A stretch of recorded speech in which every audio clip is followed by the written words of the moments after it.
Meu irmão, a paz do Senhor Jesus, é um prazer muito grande estar novamente com você, orando e jejuando nesse propósito de 40 dias. Não esqueça, começamos dia 22 de março e vamos até o dia 30 de abril, clamando pelo socorro de Deus. E hoje nós nos juntamos ao Brasil todo, clamando pela misericórdia e pela bênção de Deus. Eu quero que você leia comigo o que está escrito no livro de Joel, capítulo 2, verso 12 até o verso 14. Diz assim: ainda assim, agora mesmo, diz o Senhor, convertam-se a mim de todo o coração, com jejuns, com choro e com pranto. Rasguem o coração e não as suas roupas. Convertam-se ao Senhor seu Deus, porque Ele é bondoso, é compassivo, tardio em irar-se e grande misericórdia, e muda de ideia quanto ao mal que havia anunciado. Verso 14. Quem sabe se ele não se voltará e mudará de ideia, e ao passar, deixe uma bênção para que vocês possam trazer oferta de cereais e libações ao Senhor, seu Deus. O profeta Joel, que escreveu o livro que leva o seu nome, tem 3 capítulos, capítulo 1, 2 e 3, traz uma mensagem de despertamento para a geração de Israel, que vivia um dos momentos caóticos, parecido com o nosso. E Deus então desperta Israel, segundo alguns historiadores, era no período do reinado do rei Joás, que foi o 8º rei de Israel, possivelmente entre o ano 847 a 793 antes de Cristo. E Israel tinha abandonado a Deus, tinha experimentado a frieza espiritual, e Deus, então, nesse período, permite uma crise que traz uma destruição em todas as áreas, mexe com todo mundo. E Israel, então, despertado por Deus para avaliar a sua vida espiritual. Se você ler, por exemplo, o capítulo 1 e o verso de número 4, você vai entender a gravidade. O texto diz: o que o gafanhoto cortador deixou, o gafanhoto migrador comeu. O que o migrador deixou, o gafanhoto devorador comeu. O que o devorador deixou, o gafanhoto destruidor comeu. A praga de gafanhotos estava causando uma crise enorme. Não é a primeira vez que a praga é usada na Bíblia como um juízo de Deus. Você lembra do Egito, que uma das pragas foi de gafanhotos. Aqueles países antigos, aquelas nações, aqueles povos, tinham toda a sua subsistência na agricultura, na pecuária, no plantio da oliveira, da vinha, enfim. Então, essas pragas dizimavam praticamente a cultura, a economia, o sustento da família e trazer o transtorno para toda a existência daquelas nações. E com Israel não estava sendo diferente.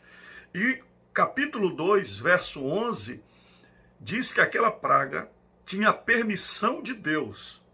Veja o texto. O Senhor levanta a voz diante do seu exército, porque o seu arraial é enorme. E quem executa as suas ordens é poderoso. Sim, grande e muito terrível é o dia do Senhor. Quem o poderá suportar? E Deus então usa aquele momento imediato que Israel está passando, que é essa praga de gafanhotos, para ministrar para eles uma revelação futura do que ia acontecer com Israel, com futuras invasões de um povo poderoso que vinha do norte, que simbolizava no futuro a nação da Babilônia e o enfrentamento que eles teriam se não se arrependessem e não voltassem para Deus. E o livro também ilustra os nossos dias. Se você lê o capítulo 2, capítulo 3, se estende aos nossos dias, exemplificando o juízo de Deus na nossa vida hoje e o juízo de Deus com todas as nações nos últimos dias, e essas revelações são completadas no livro do Apocalipse. Esta atenção de Deus, esse despertamento de Deus, para nós hoje, através do livro do profeta Joel, significa que o pecado e a frieza espiritual traz na nossa vida as consequências terríveis que nós não podemos suportar. Se você ler o verso de número 8 do capítulo 1, o profeta fala da destruição na família, semelhante ao que estamos vivendo hoje. O texto diz: lamentem, assim como a virgem vestida de roupa, feita de pano de saco, lamenta a morte do seu noivo. Então, o luto na família, a perda. Capítulo 3, verso 3, do livro de Joel, o texto diz: lançaram sorte sobre o meu povo, e deram meninos em troca de prostitutas, e venderam meninas por vinho que beberam. A devassidão, a prostituição, a escravidão sexual, a desvalorização da vida, semelhante ao que estamos vendo hoje nos nossos dias. Destruição da sociedade. Capítulo 1, verso 2 e 3 diz assim: preste atenção, velhos, escutem todos os moradores da terra. Aconteceu algo assim no tempo de vocês, ou nos dias dos seus pais? Contem isto aos filhos de vocês, que eles o contem aos filhos deles, e que estes falem sobre isso à geração seguinte. No capítulo 2, verso 3, Joel chama a atenção dizendo: à frente dele vai fogo devorador, atrás dele vem chamas destruidoras. Diante desse povo, a terra é como o jardim do Éden, mas atrás dele fica devastada como um deserto, nada lhe escapa. O que a palavra de Deus está falando é que as crises vêm destruindo a sociedade, e só há algo que detém: é o arrependimento, é a volta para Deus. Nós não sabemos explicar a razão específica do surgimento de uma praga, de uma crise, mas nós sabemos que elas só aparecem porque Deus permitiu. E se Deus permitiu, permitiu com um propósito, para que nós avaliemos a nossa vida espiritual. Nós temos a destruição da vida profissional. Eu vou ler rapidinho para você, você pode ler o capítulo 1, que está muito detalhado, o caos que aconteceu em Israel. Veja o verso 10 ao verso 12, diz assim: os campos foram arrasados e a terra está de luto, porque o cereal foi destruído, o vinho novo acabou, o azeite está no fim. Fiquem envergonhados lavradores, lamentem vinhateiros, por causa do trigo e da cevada, porque a colheita foi destruída. As videiras secaram, as figueiras murcharam, as romãzeiras, as palmeiras e as macieiras também.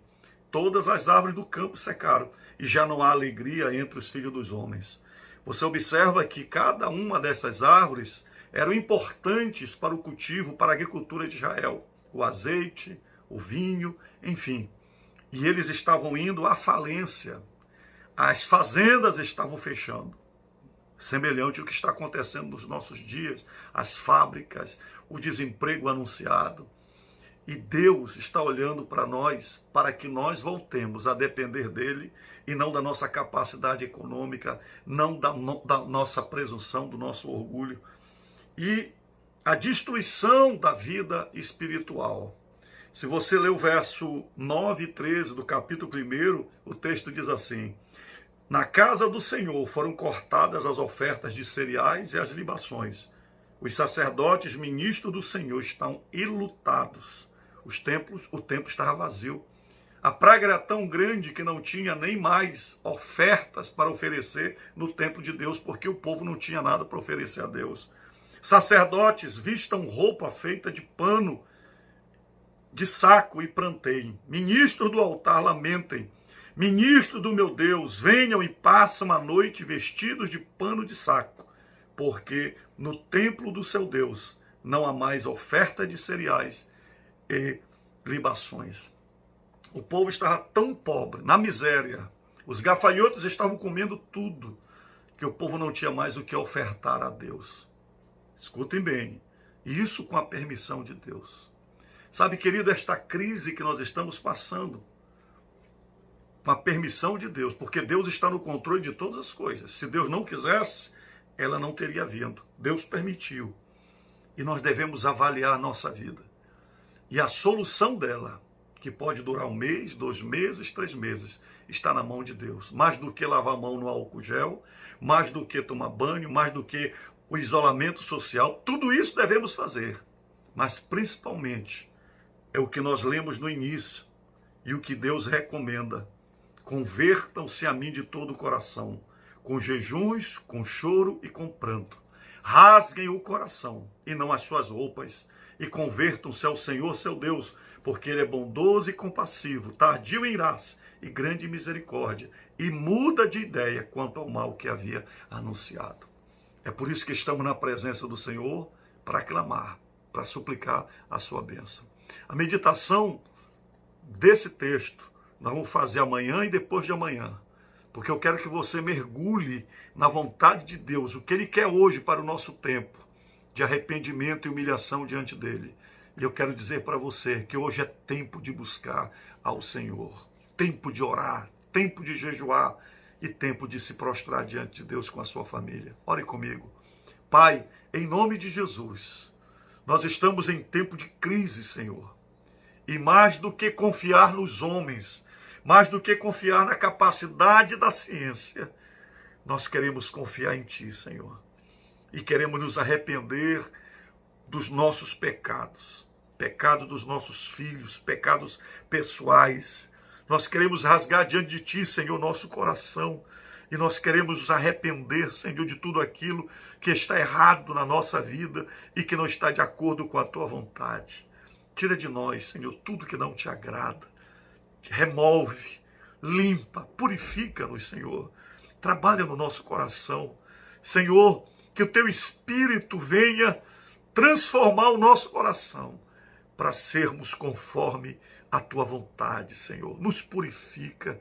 Teu filho que está orando, que está reconhecendo os seus pecados, junto com a sua família, estende a Tua mão sobre ele. Como diz a Tua palavra, volta-te para nós, Senhor.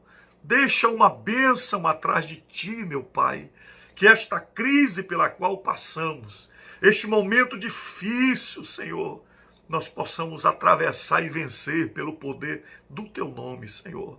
Nós não temos força, não temos capacidade, mas nós cremos na Tua misericórdia, porque Tu és um Deus compassivo e misericordioso.